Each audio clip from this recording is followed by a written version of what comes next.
Sometimes age catches you not on a birthday, but in something small. You catch yourself in the mirror and for 1 second the face looks unfamiliar. You feel out of form and the age number looks like it belonged to someone else. You wake up and the body speaks before your thoughts do. Or someone younger treats you like you're already from another age group.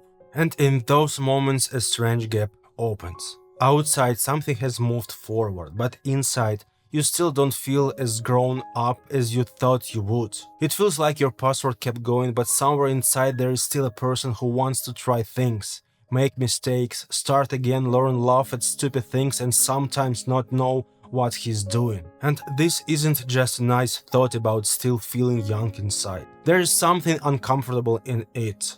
Because if you still feel alive inside, why do you sometimes live on the outside like the most important part of life is already behind you? Why do you say too late, stupid, not for me, I need to be a normal adult, when inside there's still part of you that wants to move? I often ask older people one question: how old do you feel inside? And the strange thing is, almost no one gives me their real age. A person can be 60, 70, 80 years old and they say, inside, maybe 35, maybe 40. Sometimes they laugh, sometimes they answer right away, but like the answer is obvious. And every time it makes me pause, because it feels like at some point our age inside just stopped moving. I want to ask you the same question. Write two ages in the comments, the age on paper and the age you feel inside. I think we often misunderstand what growing up means. When you're young, it feels like an adult should be stable, serious, collected, and somehow fully formed. You start to believe that by 35 you should already know who you are. You should have chosen your life, built your career, understood relationships, and stopped questioning yourself all the time. You should have stopped starting over. And if you're still searching, changing direction, learning, trying, making mistakes, or still not fully sure where you are going, a quiet shame shows up inside. Maybe I'm late. And under that question there's often a harsher sentence. I didn't just get older, I fell behind. Not necessarily behind in some objective way, not necessarily behind real life, but behind the version of yourself you imagined. The person who, by this age, was supposed to be calm, stable, successful, and clear to himself and to everyone else. And that age stops being a number. It becomes evidence against you. When you are 20, you imagine that at 35 you'll be a different person. Calm, confident, adult in some almost cinematic way. And then the real age arrives. And inside, you still have questions. They're just heavier now. They have more history, more consequences, and less illusion that time is endless. I feel this most clearly when I talk to older people. You see age in the face, experience in the voice, and tiredness in the body that you can't fake. But when a person says, inside maybe 35, the world and the person almost separate. Outside, the world sees them as old. Inside, they don't feel old at all. This isn't denial. They know how old they are and they know their body isn't the same. But inside they didn't become a different creature. They still want to talk, laugh, be interested, argue, learn, laugh, and sometimes start something new. The body just can't always keep up with that inner person anymore. And maybe the stranger thing about aging isn't that you change. It's that inside you don't change as much as your body does. Of course, we can't pretend the body doesn't matter. After a certain age, health stops being some abstract topic from the future and becomes part of your freedom. In your 20s, the body often forgives almost everything. Later, it answers more honestly. But for me, this isn't about tricking old age or trying to look young forever. If a person still feels alive inside, the body isn't just for the image. It's what lets you stay close enough to the inner person who still wants to participate in their own life. Because the body gets older, that's true. But sometimes the body isn't the first thing that becomes old. Sometimes the first thing that becomes old is the way we see ourselves. We decide it's too late, too embarrassing, not for us anymore. We decide it's shameful to learn something new, stupid to start from zero, and not serious to enjoy something just because it makes us feel alive. And honestly, that scares me more than age itself. Age is at least honest. It moves forward and there's nothing you can do about that. But when a person closes themselves too early, that's not biology anymore. That's some kind of inner surrender, and we often call it maturity. Maybe that's why the idea of a middle crisis feels so painful. We usually imagine it as a cliché. Someone buys an expensive car, changes how they look, breaks their relationships, tries to prove they're still young. But I think behind that cliché, there is a quieter and more honest question. Am I actually living my life?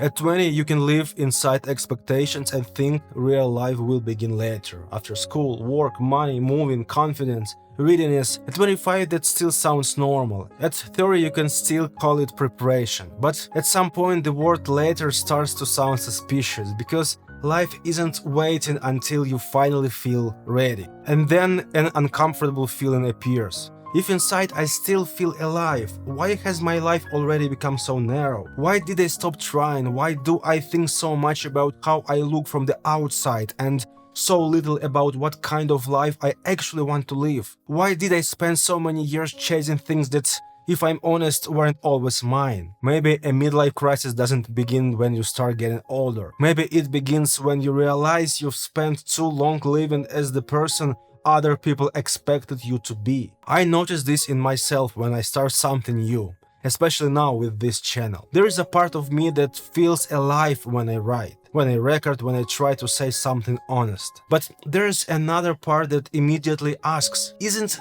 too late for this?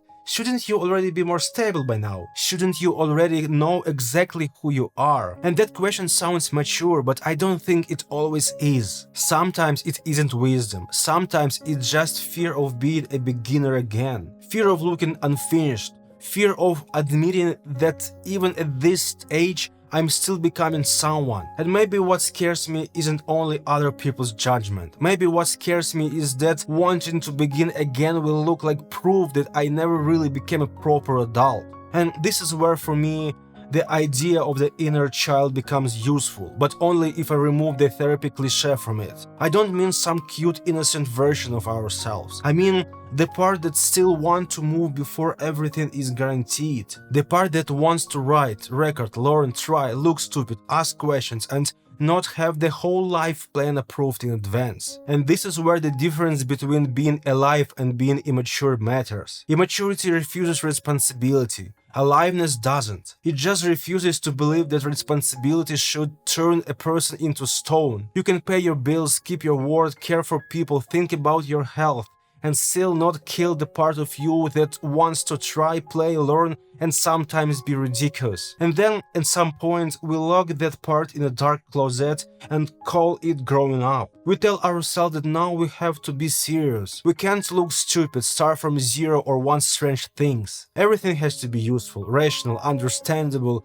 preferably monetized, and preferably approved by other people. Adult life really does require responsibility. Bills don't pay themselves, the body doesn't take care of itself. Relationships don't survive on feelings alone. It would be naive to pretend maturity doesn't require structure and discipline. But the problem begins when we confuse responsibility with inner death. When we decide that being an adult means no longer being surprised, no longer taking risks, no longer learning something we might be bad at, and no longer asking, what if I try? Maybe growing up was never supposed to mean becoming smaller. Maybe it was supposed to mean becoming strong enough to protect the part of you that still wants to move. Not to let it destroy your life, but also not to bury it just because someone once said adults don't do things like that. Sometimes after a certain age, a person doesn't look old first. They look defended. They learn to want less, ask less, and risk less. And so they would be disappointed less and ashamed less. From the outside, this can look like maturity, but inside, it can be a tired agreement. Don't touch life too much and life will hurt you less. Another thing I often hear from older people is how little they should have cared about other people's opinion. At 25, don't listen to other people sounds like a motivational quote. At 75, it sounds almost like regret. We don't start because someone might laugh. We don't publish because someone might not understand. We don't learn because someone might say it's too late. We don't change because someone is used to the old version of us. But Most people are busy with their own anxiety, their own body, their own bills, and their own attempt to understand what's happening to their life. Other people's opinions feel huge until you understand that your life happens in your body, not in their head. And this is where the topic of age stops feeling dark to me and starts feeling sobering, because we are all moving in one direction. This isn't a sad thought, it's just true. We'll all have an end, we'll all have a moment when some doors have already closed, when the body can no longer do what it used to do, when time can be returned, and maybe the most painful part isn't the end itself, but the possibility of looking back one day and realizing I could have lived more fully, but I waited too long for permission. I say this not as a person who knows how to live perfectly in the present moment. I don't. I also postpone life for later. I also turn actions into exams. I also think about how it will look from the outside. I also sometimes forget to enjoy what I'm doing because I'm trying to prove that it makes sense, that it's right, that it will lead somewhere, that other people will understand it. But maybe that's exactly why this topic touches me so much. If age really does stop somewhere inside, that's not just good news. It's also a responsibility, because inside you, there is still a person who wants to live. But now you can no longer pretend that time is endless. Life doesn't have to end after 35. Maybe it begins in a different way. Not as a repeat of being 20, not as an attempt to prove that you're still young, not as an escape from age, the body, or reality, but as an age where you already have experience, taste, memory, mistakes, and understanding of your weak spots, and maybe fewer reasons to betray yourself for random approval. At 20, you may have more energy and less understanding. After 35, you may have fewer illusions and more honesty. You already know that other people's opinions don't save you. The perfect moment almost never comes, the body isn't endless. Some dreams will change, and a mistake doesn't have to end the path. Starting over is uncomfortable, but sometimes it's the only way to stop continuing someone else's life. And there is something very powerful in that, because maturity may not be the moment when you stop being young inside. Maturity may be the moment when you can finally protect that youth with your experience. You are no longer the child who just runs anywhere, but you also don't have to become a person who runs nowhere. You can be an adult who understands the value of time, takes care of the body, hears other people's opinions, but doesn't turn age into a prison or give other people the steering wheel. When I think again about people who say that inside they're still 35, it feels like both a warning and a hope. The warning is that the body, time, and possibilities will keep moving forward. The hope is that inside us, for a very long time, there may still be a person who can want, learn, love, begin, make mistakes, laugh, and feel that life isn't over yet. I don't want to look back one day and realize that I spent my whole life trying to be acceptable, but never allowed myself to be alive. And maybe the next time the mirror or the age number reminds me that time is moving,